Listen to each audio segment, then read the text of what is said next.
घरकुल वितरणावरून आमदार शशिकला जोल्ले आणि लक्ष्मणराव चिंगळे यांच्यात आरोप प्रत्यारोप. प्रधानमंत्री आवास योजना अंतर्गत घरकुल वितरणाच्या मुद्द्यावर आमदार शशिकला जोल्ले आणि बुडा अध्यक्ष लक्ष्मणराव चिंगळे यांच्यात जोरदार आरोप प्रत्यारोप रंगले. घरकुल वितरण कार्यक्रमावेळी राजकीय वातावरण चांगलेच तापल्याचे पाहायला मिळाले. यावेळी बोलताना आमदार शशिकला जोल्ले यांनी प्रधानमंत्री आवास योजना ही गोरगरिबांना घर मिळवून देणारी महत्त्वाची योजना असल्याचे सांगितले. आम्ही कोणतेही पक्षपाती किंवा जातीवादी राजकारण केलेले नाही. सर्व बेघरांना घरे दिली जातील, मात्र ज्यांनी प्रथम 4 हप्ते भरले आहेत त्यांनाच प्राधान्य दिले जाईल, असे त्या म्हणाल्या.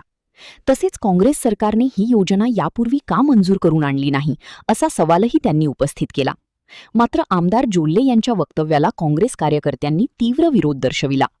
उपस्थित कार्यकर्त्यांनी सर्व 948 लाभार्थींना तात्काळ घरकुल देण्याची मागणी करत घोषणाबाजी केली. दरम्यान बुडा अध्यक्ष लक्ष्मणराव चिंगळे यांनीही आमदार जोल्ले यांच्यावर टीका केली.